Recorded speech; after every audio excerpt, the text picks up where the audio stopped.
제가 오늘 좀 색다른 비주얼로 하게 됐는데요. 좀 선글라스를 낄 수밖에 좀 없게 된 게 제가 그 비염 때문에 요즘 좀 고생을 하고 있어요. 컨디션이 안 좋아져가지고 눈에 좀 문제가 생긴, 문제는 아니고 하여튼 터졌어. 그래가지고 지금 굉장히 충혈된 상태여가지고 보시기에 별로 안 좋을 것 같아서 어쩔 수 없이 선글라스를 끼고 나왔습니다. 그래도 이게 부상 토너 아닙니까? 선글라스까지 껴가면서까지 여러분을 내년 2월에 퇴사를 시켜버리겠다, 이직을 시켜버리겠다. 그래서 이제 일단 이번 달은 경력기술서가 제일 중요하기 때문에 이건 뭐 퇴사랑 상관이 없죠. 꼭 퇴사를 하지 않더라도 경력기술서는 작성을 미리 해두시는 게 좋고, 경력기술서를 통해서 나의 현재 위치를 파악하는 것이 가장 좋다, 객관적으로 나를 파악할 수 있다라고 이제 말씀을 드렸습니다. 일단 이번 달은 퇴사와 상관없이 경력기술서에 집중하는, 이걸 알아보고 이것을 첫 단추를 깨는 걸로 이제 생각을 하시면 좋겠고, 다음 달에는 이제 이런 회사로 가면 좋겠다는 지원은 해볼 만한 기업들을 같이 알아보고 회사에 대해서 진짜 좀 한번 따져보는 시간을 가지려고 그래요. 최근 읽으면서 궁금했던 게 경력기술서의 기간 부분이에요. 판매직으로 고객 관찰함에 발주하여 판매 내용을 올리고 있는데, 경력기술 기간 부분은 어떻게 할지, 기간이 딱히 없어요. 기간에 대한 이야기를 또 해야 되겠군요.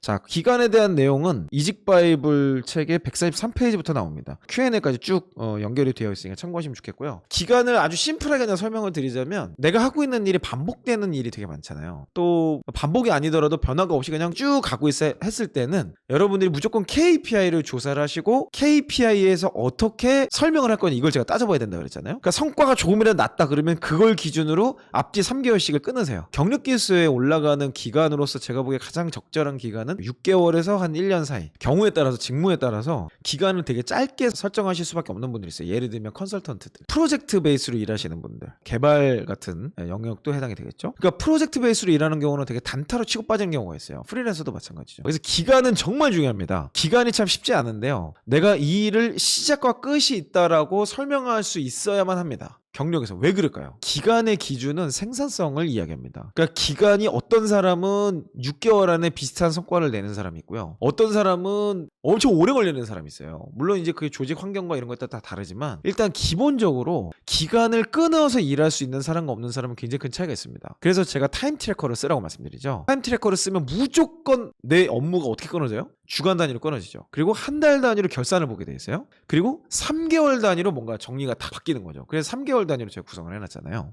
그러니까 3개월이라는 숫자가 굉장히 중요해요. 그냥 여러분 이거 표준으로 오늘 좀 생각하시면 좋겠어요. 맥킨지를 비롯한 컨설턴트들이 성과를 내는 최소 기간을 어느 정도로 보는지 아세요? 큰 프로젝트는 당연히 기간도 길겠지만, 그래도 컨설턴트로서 딱 들어갔을 때 요 기간 안에 가시적인 성과를 내야 된다, 요 기간이 있어요. 이게 어느 정도일까? 그거를 3개월로 잡습니다. 근데 3개월 안에 성과가 날 거냐 말 거냐를 판단하는 최소 기간이라는 게 또 있어. 그게 어느 정도인지 아세요? 그러니까 요 기간을 딱 보면 3개월 가볼지 아닐지 얼추 그냥 답 나오겠다, 이렇게 보는 기간이 있어. 그게 뭘까? 6주라고 합니다. 그러면 6주라는 시간을 또 예측할 수 있는 시간이 또 있어. 그게 어느 정도인지 아세요? 2주를 잡습니다. 그래서 2주를 최소 단위로 잡는 거예요. 프로젝트를 설계할 때 2주 단위로 설계를 합니다. 물론 이제 과정 관리는 데일리로 할 수도 있고 주간 단위로 할 수도 있는데, 결과물의 최소 단위를 이 시간으로 잡는 거죠. 그래서 작은 규모의 성과가 3개가 합쳐져서 6주가 되는 거거든요. 그래서 그 6주 동안에 나온 결과물 기획의 내용을 가지고 얘는 3개월 내에 어느 정도 성과가 나겠구나 아니구나 예측해 볼 수 있게 되는 거죠. 그리고 나서 3개월이 딱 됐어. 3개월이 딱 됐을 때에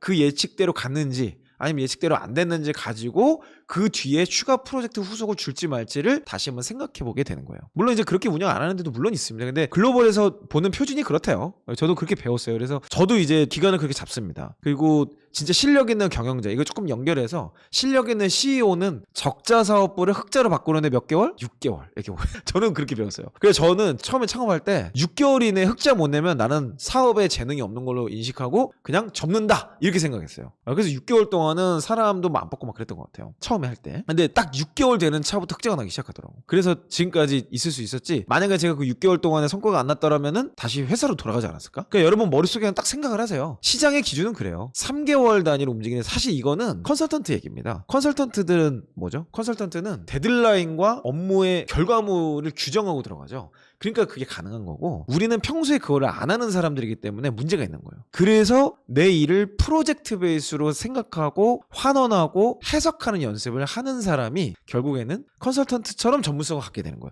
뭐 컨설턴트라고 전문가냐 뭐 그렇지는 않지만 어쨌든 컨설턴트라는 것 자체가 굉장히 다양한 분야의 프로젝트를 해보고 다양한 분야의 사람들과 일을 해보면서 많은 것들을 좀 빨리 정리할 수 있는 그냥 일을 잘하는 사람의 대표적인 표상이라고 말할 수 있죠. 그래서 저는 저희 GDR 네트워크에서는 이렇게 말씀드려요. 6개월의 경력기술 한 칸씩을 만드는 걸 도전해라. 조금 더 여유를 주는 거지. 3개월 정도의 기획에 에너지를 쓰고 또 어떤 6개월 동안에 나는 어떤 경력기술서를 만들 거야. 경력기술 만든다는 게 뭐예요? 결국 성과를 내는 거잖아. 성과를 내는 거.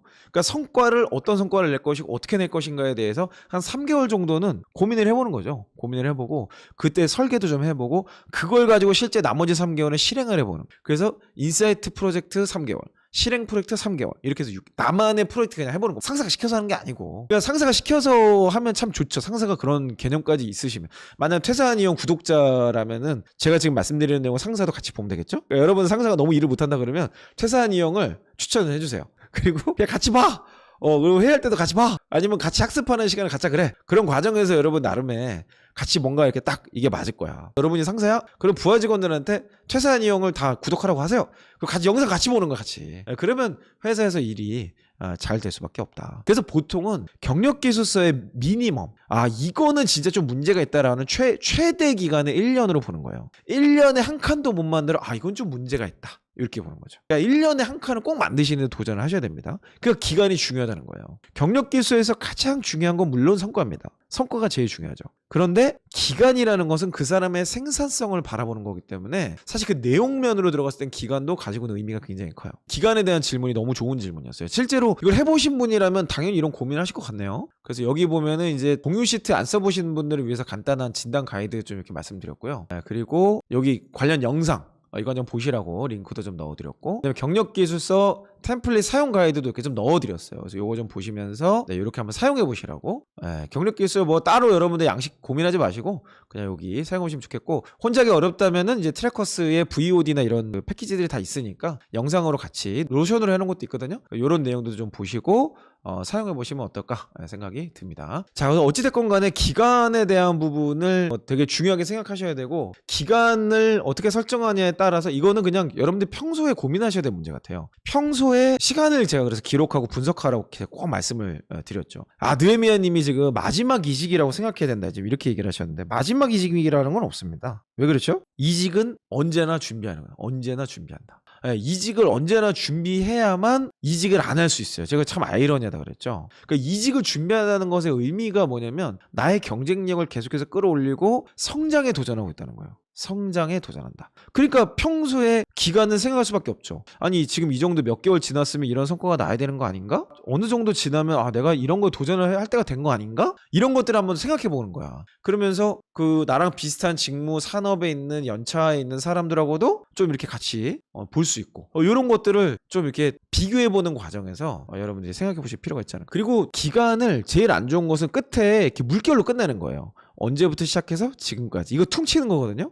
퉁치는 것은 사실 굉장히 안 좋은 경력기술서입니다. 그거 자체를 기업들이 원하는 것도 아니고 아까 말씀드렸죠. 프로젝트처럼 일해야 된다. 프로젝트가 뭐죠? 프로젝트가? 자, GPT한테 이럴 때 한번 좀 물어보면 좋습니다. 프로젝트란 무엇일까? 프로젝트로 일하는 방법 알려줘. 자, 이렇게 착 물어보면 일반적으로 그냥 일하는 방식과 프로젝트 일하는 방식이 조금 다릅니다. 지금 여기서 얘기하는 거는 목표에 대한 이야기가 나오죠. 그 팀 구성에 대한 이야기가 나오고 일정에 대한 이야기가 나옵니다. 지금 뭐 뒤에 여러 가지 막 내용이 많이 나오지만 제가 보니 이게 단 것 같아요. 목표에 대한 이야기, 그리고 팀 구성이 이제 팀워크에 대한 이야기겠죠. 팀워크. 그리고 세 번째가 일정입니다. 일정. 그래서 이 세 가지가 프로젝트로 일하는 방식이라는 것의 실제라는 것을 여러분들이 이해하시고 여러분들이 하고 있는 일을 이 세 가지를 한번 대입을 해보는 거예요. 내가 하고 있는 일에 뭐 영업을 한다 또는 개발을 한다. 그러면 KPI를 중심으로 어떻게 목표를 세워야 되냐. 그리고 나는 이 일을 반복하고 있는데 반복하고 있는 이 상황을 어떻게 프로젝트화 시킬 수 있을까? 예를 들면 이렇게 가는 거죠. GPT를 이렇게 활용하는 것도 좋은 방법일 것 같아요. 영업 관리를 하면서 고객사를 10개 관리 중인데 어떻게 프로젝트처럼 표현할 수 있을까? 자, 이렇게 물어보는 거죠. 그럼 나름 정리를 좀 해줍니다. 어떻게 나오는지 한번 보죠. 그러니까 프로젝트는 기간이 정해져 있는데 기간을 내가 정하라는 거예요. 임의로 정해야 돼. 임의로 정해야 기간에 대한 그 프로젝트를 이해하는 것이 해결이 됩니다. 그러니까 지금 여기 보면은 얘가 말하는 게 좀 이런 식으로 나오네요. 클라이언트의 프로젝트를 정의해라. 고객사를 별도의 클라이언트 프로젝트. 그러니까 만약에 매장이다라고, 영업이니까 제가 예시로 든 건데, 매장이다 그러면 매장 하나하나별로 프로젝트로 생각하라는 거죠. 그래서 그 안에 그 매장 하나에 그 고객사 하나의 프로젝트로 설정하기 위한 목표를 세팅하면 사실 그거 하나하나가 전부 다 경력 기술서가 되는 겁니다. 그래서 목표 설정이 지금 1번으로 나오죠. 2번, 요거 진짜 중요한 것 같아. 범위 어디까지 할 거냐, 이 기간 동안. 여기서 핵심이 기간이에요. 기간을 정했을 때 이 기간 동안에 우리가 모든 걸 할 수 없거든. 그러니까 목표는 있어. 근데 기간을 한 달 안에 끝낼 거야? 3개월 안에 끝낼 거야? 했을 때 저는 3개월 이상 하지 말라고 말씀드려요. 그러니까 회사는 나에게 프로젝트 요구하지 않았더라도 여러분은 프로젝트로 일하는 방식을 가져가시는 거예요. 그래서 무조건 그럼 이 일을 천년만년 할 수는 없으니까 3개월 안에 어디까지 해볼까요? 라고 범위를 규정하는 게 이 일을 잘하는 사람의 특징이라는 거죠. 그래서 요 범위라면 요 기간 동안 해볼 수 있을 것 같아요. 내지는 요거 조금 빡세긴 한데 제가 한번 방법을 찾아보겠습니다. 이런 식으로 대화를 능동적으로 이끌어가게 되는 거죠. 그래서 범위를 정의하고 그것을 구체적으로 어떻게 일할지를 일정을 기획하는, 예산까지 뭐 기획할 수 있으면 가장 좋고요. 일정 및 예산을 기획하는 것이다. 나머지는 아까 이제 똑같았던 그런 내용들을. 그래서 결론은 프로젝트를 일했다 그러면 항상 끝이 뭐가 있냐면 평가와 개선이 있습니다. 그래서 여러분이 하고 있는 일을 GPT랑 계속 대화를 하면서 이것들을 찾아가시길 추천드려요. 그래서 저는 지금도 그렇게 일을 하고 있거든요. 지금도 경력 기술서에 대해서 어떻게 설명을 하면 좋을까? 어떻게 하면 이런 것들을 조율을 할 수 있을까? 이런 것들을 계속 GPT하고 사례 좀 찾아봐.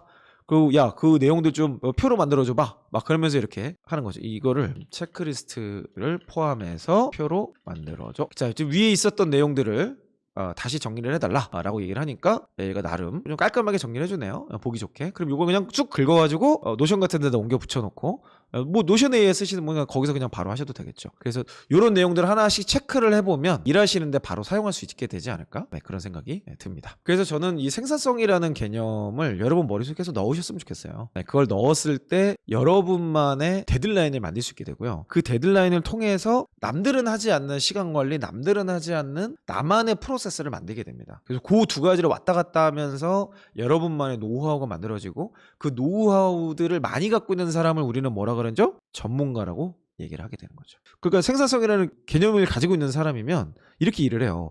그거 할 바에야 이거 하고 말겠는데요? 그것보다는 이렇게 일하는 게 좋겠는데요? 그 일을 먼저 하기보다 이 일을 먼저 하는 게 나중에 오차를 줄일 수 있습니다. 그거 그렇게 하면 나중에 이것 때문에 시간이 많이 허비되거든요. 그러니까 이렇게 하면 좋겠어요. 라고 얘기를 하는 게 되는 거죠.